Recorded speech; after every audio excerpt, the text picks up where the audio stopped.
MasterChef Indonesia Season 10 segera.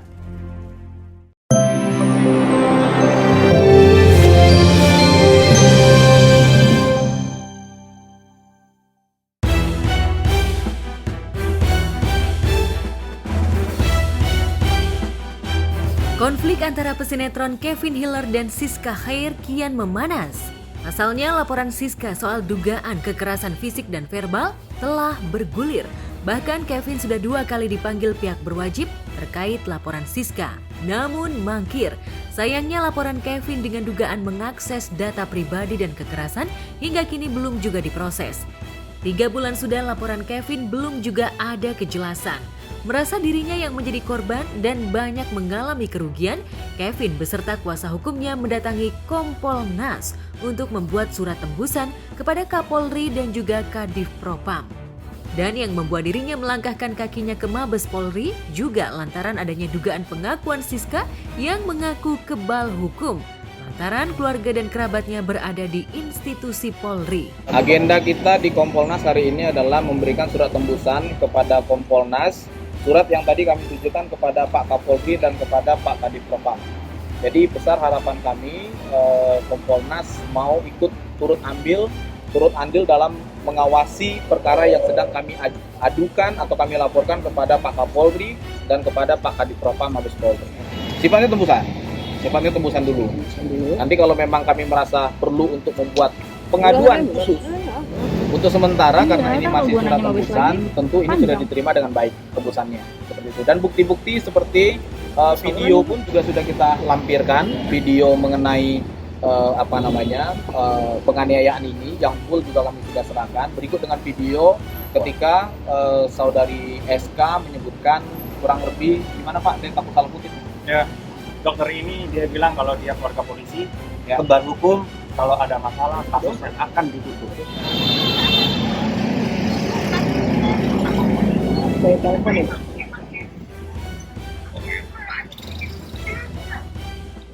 Ini by telepon Bang. Ya, by telepon. Sebenarnya ada waktu di TKP pun ada obrolan itu dan bagian dari video yang full itu.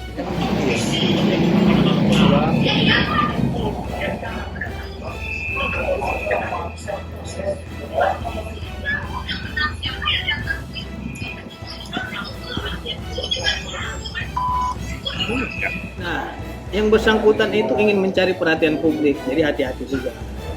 Jangan sepenuhnya percaya kepada dalam proses hukum yang sedang berjalan, kan gitu. Nah, bisa aja dia menyebarkan sesuatu hal untuk mencari perhatian publik, menggiring opini seolah-olah yang bersangkutan. Kalau berbicara kebal hukum, tidak ada yang kebal hukum di negara Republik Indonesia. Buktinya, kalau dokter Siska kebal hukum, nggak mungkin dia dong datang sebagai terlapor diperiksa kalau kebal hukum. Dokter Siska itu sebagai terlapor datang menghadiri proses pemeriksaan. Jadi proses hukum itu berjalan, bukan tidak berjalan. Sebenarnya yang terjadi di sini itu visumnya bermasalah karena dia tidak pernah melakukan pemeriksaan luka-luka. Dia datang untuk kontrol saraf kejepit, gitulah. Makanya ada masalah dengan visum dan rekam medis dia. Karena dia datang untuk kontrol saraf kejepit, di mana kontrol saraf kejepit itu terjadi bukan karena saya, memang sebelumnya juga sudah memiliki saraf kejepit. Saya menanggapinya sedih ya, karena dia itu meminta pertolongan kepada kepolisian, tapi kok dilaporkan. Jadi artinya mereka ini pemikirannya kok dangkal gitu. Tahu saya laporan dia itu di Polres Bogor proses. Saya saja sudah dipanggil lagi minggu depan untuk laporannya dia. Saya sudah dipanggil lagi untuk ada tambahan klarifikasi berita acara wawancara. Minggu depan saya dipanggil lagi oleh laporan dia. Kemudian setahu saya juga yang membuat laporan dia itu kan bukan tidak proses ya, tapi mungkin sesuai dengan koridor saya lihat.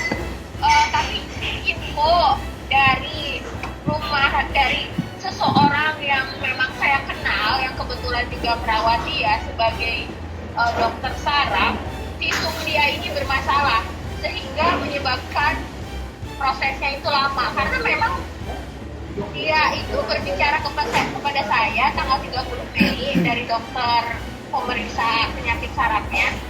Saudara KH ini tidak pernah melakukan pemeriksaan luka-luka.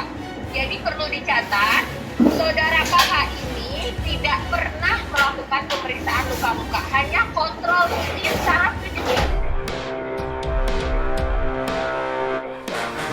Pasangan yang sempat mereguk manisnya cinta itu justru berakhir dengan konflik. Keduanya sama-sama memiliki bukti otentik. Namun laporan Siska justru lebih cepat diproses. Bahkan Kevin mengungkap jika Siska masih bisa asyik pelesiran di tengah proses hukum yang tengah bergulir. Harapan saya sih masalah cepat selesai, terus ini berjalan transparan apa adanya dan tidak berpihak ke pihak siapapun itu, pokoknya jalan sesuai dengan koridor yang benar. Dan semoga yang bersalah cepat ditetapkan sebagai tersangka. Karena di sini korban, dia kena psikis, dia banyak kepikiran, sedangkan yang di sebelah sana malah jalan-jalan keluar negeri. Ini seperti senjata makan tuan menurut saya. Karena niat saya kan saya selalu dibully.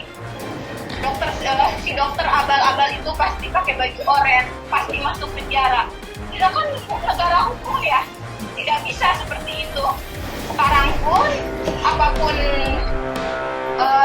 keputusannya, saya akan menghargai proses hukum. Entah mana yang benar. Yang jelas keduanya sama-sama mengaku korban kekerasan hingga saling melaporkan. Namun ketidakjelasan proses hukum itu membuat Kevin akhirnya membocorkan bukti rekaman dugaan tindakan kekerasan yang dilakukan Siska ke publik. Sialnya rekaman yang dibuka Kevin itu dituding Siska adalah rekayasa serta melanggar Undang-Undang ITE. Kevin memiliki jawaban sendiri mengapa ia membuka bukti rekaman dugaan tindakan kekerasan itu ke publik. Kevin pun tak takut, apalagi bukti itu merupakan sebagian fakta hukum yang telah ia berikan ke pihak penyidik. Saya sih kayak yang ya orang kenapa gitu, kayak what's wrong, kayak apakah sudah kehilangan akal, gelap mata karena dia sudah melanggar ibaratnya tuh kode etik pers, kemudian dia juga ada melanggar undang-undang ITE ya, pidana.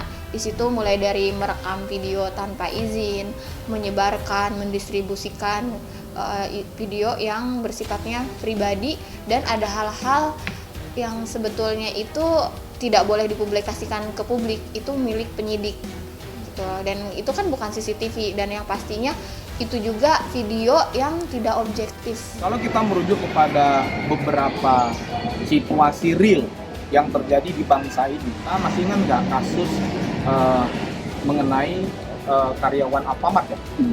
Kalau Alfamart yang kemudian memposting video seorang ibu mengambil coklat itu. Berdasarkan SKB, Kapolri, Kejaksaan Agung, dan Kominfo menyatakan bahwa sepanjang itu adalah fakta hukum, maka itu bukanlah pencemaran nama baik, bukanlah pelanggaran etik.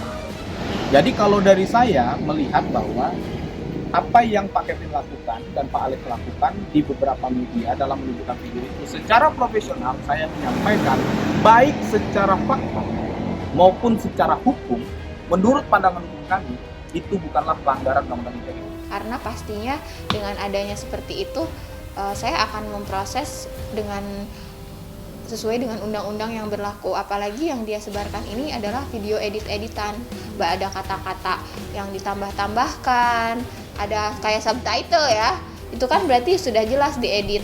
Jika beliau merasa ini adalah pelanggaran undang-undang ITE, kami tidak bisa menghalang-halangi beliau untuk menggunakan haknya melaporkan hal tersebut kepada pihak berwenang.